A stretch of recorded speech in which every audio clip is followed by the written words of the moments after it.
कसम खाई है, जिसके चलते हिजबुल्लाह ने इजराइल पर आज बड़े स्तर पर हमला बोला। हानिया की हत्या में ईरान ने इजराइल को दोषी ठहराया है, जिसके बाद मिडिल ईस्ट में युद्ध की आशंकाएं बढ़ गई हैं। इस हमले में लेबनान से हिजबुल्लाह ने इजराइल पर रॉकेटों की बौछार की है। हिजबुल्लाह ने इस हमले को फिलिस्तीन के लोगों के समर्थन, हमास लीडर की हत्या और इजराइल के हमले में 17 वर्षीय बच्चे की मौत का बदला बताया है। ईरान की राजधानी तेहरान में कुछ दिनों पहले हमास चीफ इस्माइल हानिया पर हमला हुआ, जिसमें उसकी मौत हो गई। हानिया की मौत का जिम्मेदार इजराइल को माना जा रहा है, लेकिन अभी तक इजराइल ने इस मामले में कोई भी टिप्पणी नहीं की है।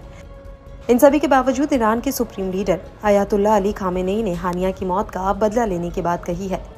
हानिया की मौत से पहले बैरूत इजरायली हमले में हिजबुल्लाह के टॉप कमांडर फुआद शुकर की मौत हो गई थी। इन दोनों हमले के बाद से लगातार मिडिल ईस्ट में एक बड़े युद्ध का माहौल बना हुआ है।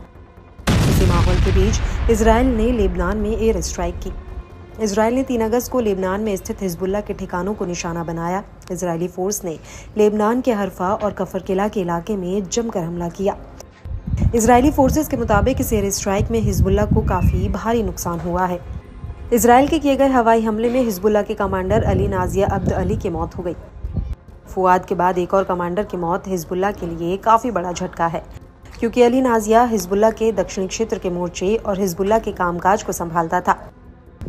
इजराइल के किए गए इस हमले में हिजबुल्लाह ने जवाबी कार्रवाई करते हुए उस पर हवाई हमला किया, जिसमें लेबनान ने इजराइल पर एक साथ 50 मिसाइलें दागी।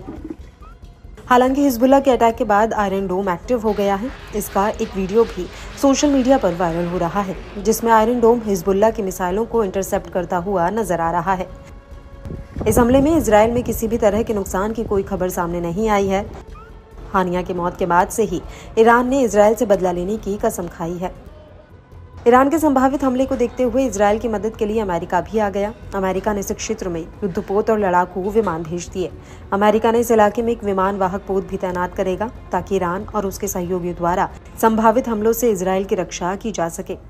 इसी बीच पश्चिमी सरकारों ने अपने नागरिकों से लेबनान जल्द से जल्द छोड़ने का निर्देश दिया है। बता दें कि तेहरान में हमास नेता इस्माइल हानिया की हत्या के बाद ईरान ने बदला लेने की कसम खाई है। शनिवार को फिर से इजराइल ने हिजबुल्लाह पर हमला किया था। इस हमले में कई लोगों की मौत हुई थी। इसी बीच मिडिल ईस्ट में बढ़ते तनाव के बीच भारत, अमेरिका, ब्रिटेन,